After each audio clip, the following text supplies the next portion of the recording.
بسم اللہ الرحمن الرحیم۔ شروع اللہ کے نام سے جو بڑا مہربان نہایت رحم والا ہے۔ تمام دوستوں کو عدنان اسلم کی طرف سے السلام علیکم۔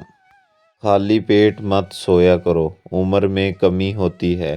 شہد بہترین غذا ہے، یہ دل کو تازہ کرتی ہے اور حافظہ تیز کرتی ہے۔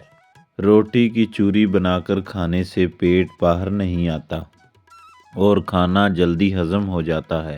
پاؤں پر تیل کی مالش کر کے سونے سے جسم تندرست رہتا ہے اور نظر تیز ہو جاتی ہے۔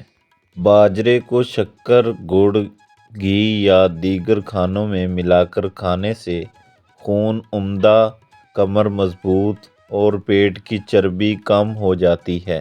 روزانہ شہد چاٹنے سے دماغ تیز ہوتا ہے اور زکام میں حفاظت ہوتی ہے۔ بادام کا استعمال روزانہ کرنے سے کولیسٹرول لیول ٹھیک رہتا ہے۔ دہی اور شہد چہرے پر ماسک کی طرح لگانے سے جھریوں میں کمی آتی ہے۔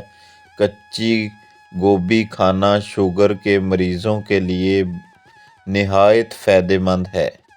نیم گرم پانی کے 3 گھونٹ بھر کر سو جاؤ، اس طرح تھکاوٹ دور ہو جائے گی۔ کمر سے درد نہ جا رہا ہو تو مچھلی کے تیل سے کمر کی مالش کرنے سے کمر کا درد ختم ہو جائے گا۔ اخروٹ کھانے سے مردوں کی جنسی قوت بہترین ہوتی ہے۔ بالوں کو ہمیشہ مضبوط رکھنا ہے تو نیم کا تیل استعمال کیا کریں۔ جو لوگ وزن میں کمی کرنا چاہتے ہیں وہ پالک کا استعمال ضرور کیا کریں۔ نمکین پانی پینے والے انسان کا پیٹ زندگی بھر خراب نہیں ہوتا۔ آلو بخارے کا شربت پینے سے بدن کی چربی پگھل جاتی ہے اور چہرہ خوبصورت ہو جاتا ہے۔ کھانے سے پہلے ایک کھیرا کھا لینے سے کھانا جلدی ہضم ہو جاتا ہے۔ کھانے کے بعد چہل قدمی کیا کرو، پیٹ کم ہو جائے گا۔ واک کرنے والا انسان وقت سے پہلے بوڑھا نہیں ہوگا۔ آنکھوں سے پانی نکلنے کا مسئلہ ہو تو صبح اٹھ کر شملہ مرچ کو غور سے دیکھا کرو، ویسا کرنے سے پانی نکلنا رک جائے گا۔ کھانے میں آئل کی جگہ سرسوں کا تیل استعمال کیا کرو، ایسا کرنے سے شوگر کنٹرول میں رہے گی۔ اگر کپڑے نمکین پانی سے دھوئے جائیں تو کپڑے چمک اٹھیں گے۔